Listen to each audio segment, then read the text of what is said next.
Anybody got stress? Okay, good. So, what exactly? Let's start with what it is. How would you define stress? Yeah, this is audience participation.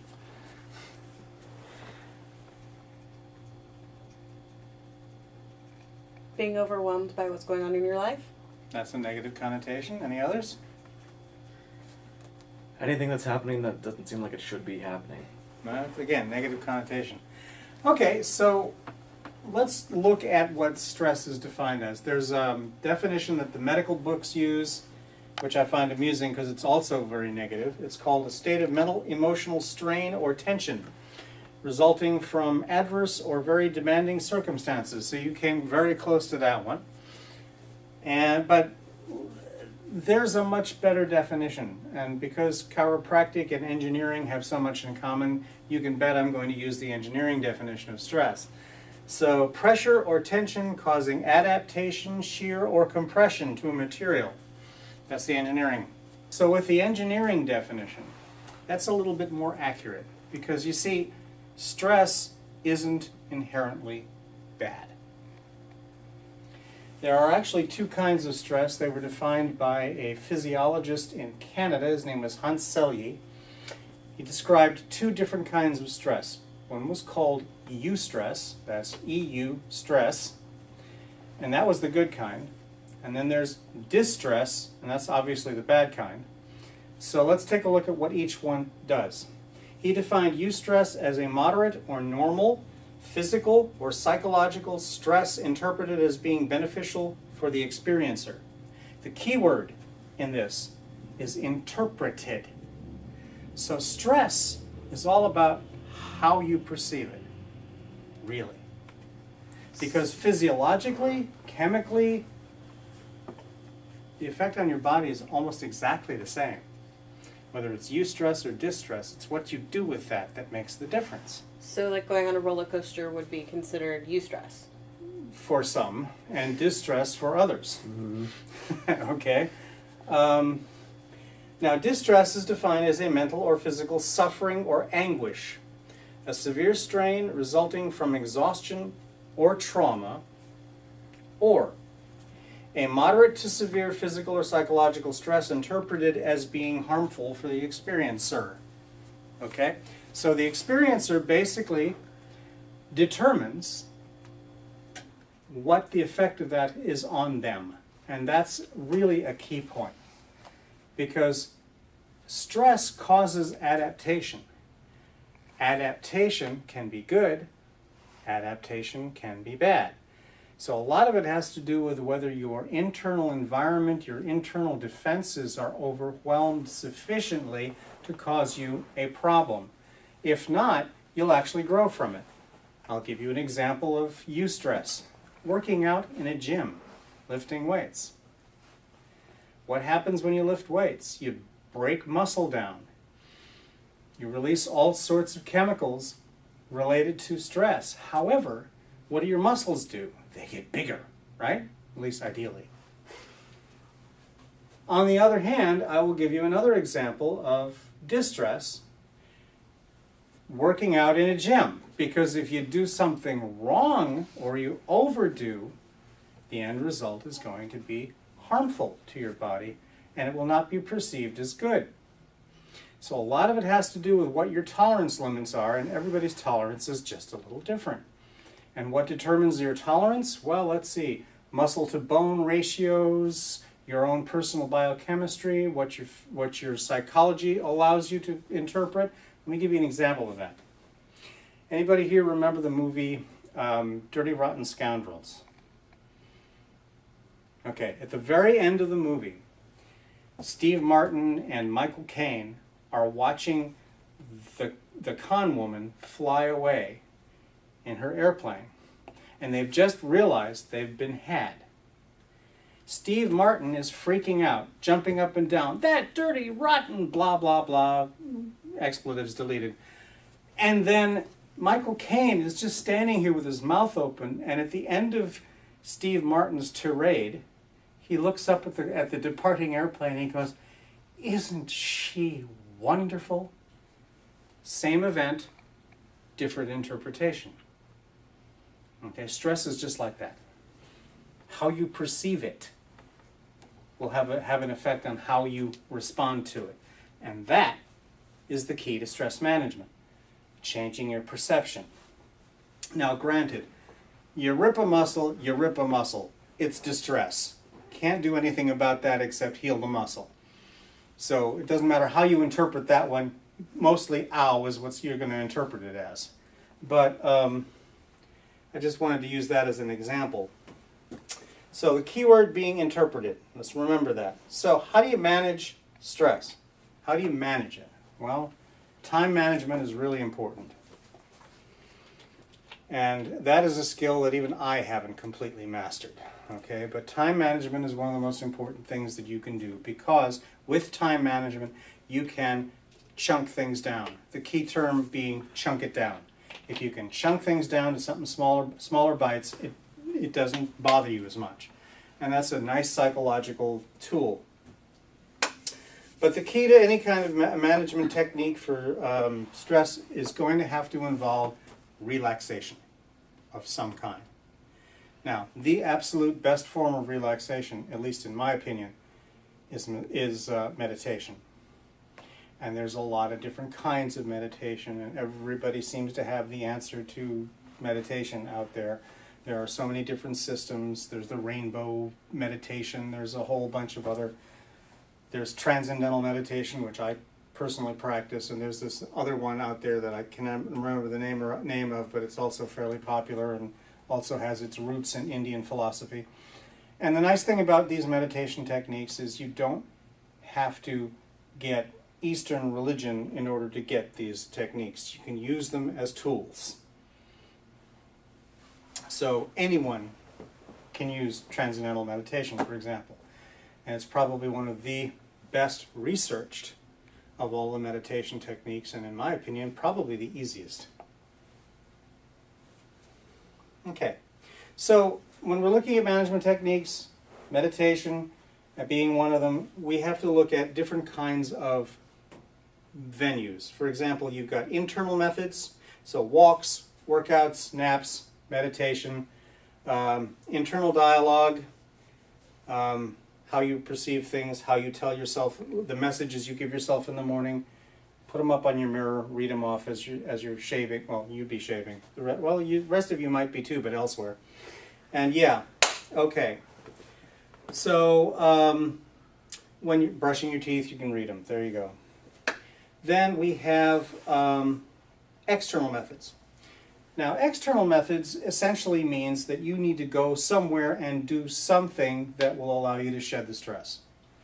And there are a lot of people who do that. People who, for example, sit in a sauna, go to a steam room, and just let it happen, okay? That's really nice. Or sit in a hot tub. Hot tubs are fun and very popular. Getting a massage. That's a classic, and it works.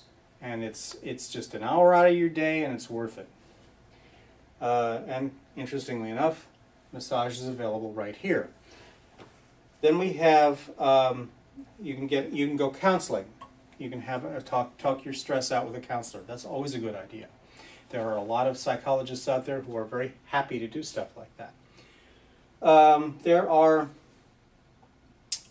There's a technique referred to as earthing. One of our psychologists here in this particular building is kind of an expert on that technique, and it apparently is very good at shedding stress. I'm not exactly sure how it works. I haven't read the book yet, but film at 11. Taking a vacation. Now, here, let's talk about vacations for a minute, because they're very important. What exactly is a vacation? Just getting away from home. It's getting away from something. Okay, getting away from the office. I mean, I take vacations every time I go home. Okay, that's my vacation. Going out and doing something you absolutely enjoy. Hobbies are a tremendous stress reliever. Okay, and I have my hobbies. There are others who have theirs. My wife likes to ride horses. I like to target shoot. So there you go. I mean, there are a lot of things that you can do that you can use to relieve stress. So a vacation, very classic, and you don't have to go to Disney World. You don't have to go to Disneyland.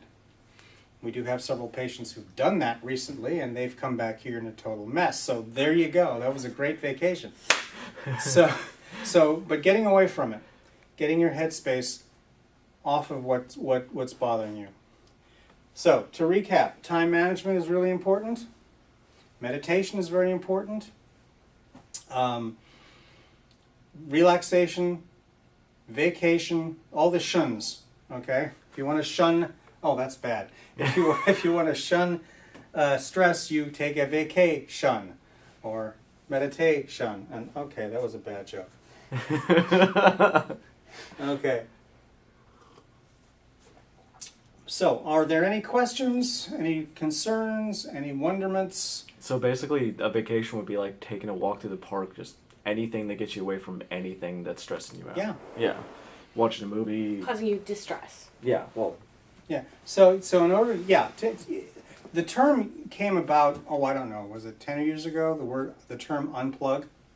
What do you do to unplug? In our technologically advanced society where everything is plug and play, including relaxation now. You plug and play. Going out for a walk, getting into nature, getting back to nature. Interestingly enough, there's a reason why hospitals are painted green. It's a calming color. Anything you can do to relax, to calm, to take away worry, that is amazing stuff. And there are a lot of ways to do it. I mean, we've touched on just a few here, but I'm sure I'm sure if you wanted to, you could probably phone in a whole bunch of others. Stress, though, somebody once gave me a really nice example of stress. Getting a new car is a form of stress. Now, which kind is it? Both. It's both. It's both eustress and distress. How is that? Well, putting aside for the moment paying for it, let's just look at the car itself. You're elated to have a new car. Everyone probably is. I mean, oh my gosh, it's a new car. New toy, right? But then there's that, where do I park it? I don't want it to get a scratch. That first scratch, until you get that first scratch, there are some people who will drive themselves completely batty over just that. Okay? It's all about internal representation, as I've said before. So, any questions?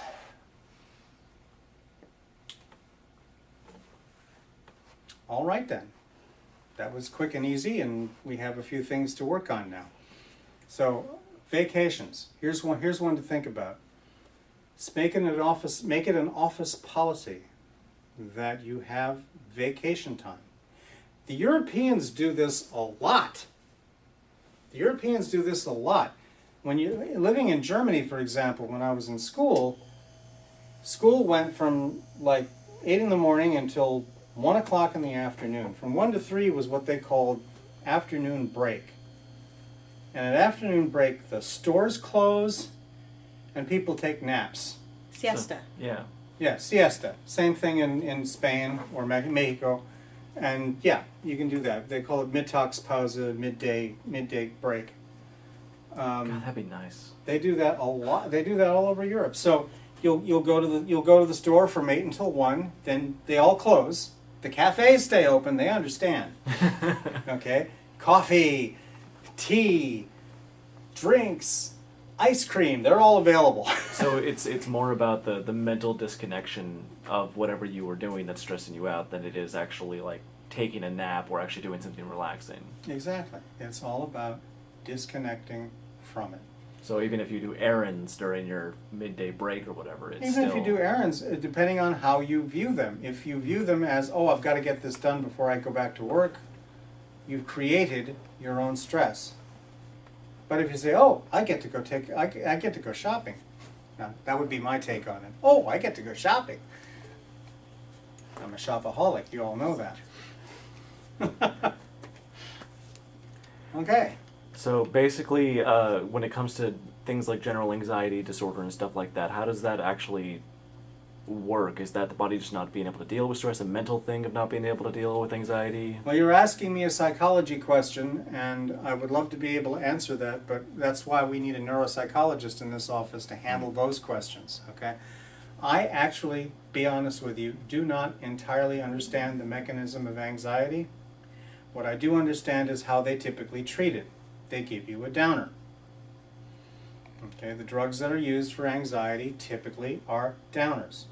They are designed, except for one, which is Ritalin, which is actually an upper, but has the opposite effect on children. Go fig.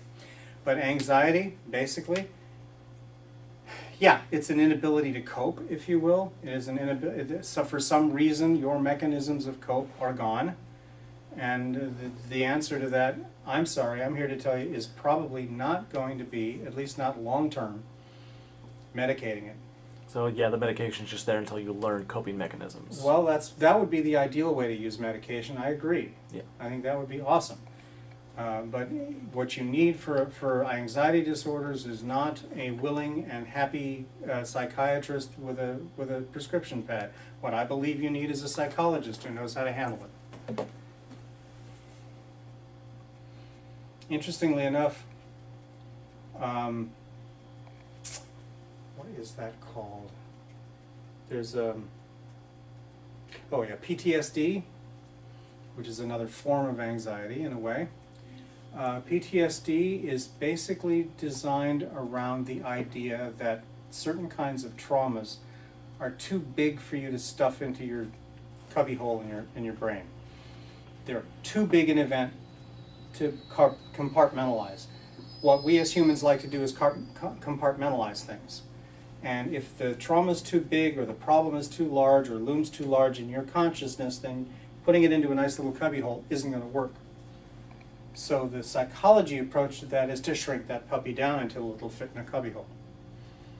There's a technique they use for that I find very useful. It's called EMDR, which I believe stands for eye movement reprogramming. Let's see, EMDR. Eye movement desensitization and reprogramming. There you go. Reprocessing. Reprocessing, reprogramming, pretty much the same thing. But yeah, eye movement desensitization. That is a technique that works really, really well, and it's very quick. Somebody who's a master of this, incidentally, on a smaller scale, is, believe it or not, Tony Robbins. He uses something very much like that when he's working with clients. But I've seen him do it. But there are psychologists who also use this technique in a formal way, and they do a very nice job of shrinking down a trauma so you can deal with it. It's a whole lot better than drugs. Okay. That's it for today. Tune in again next time. Yay.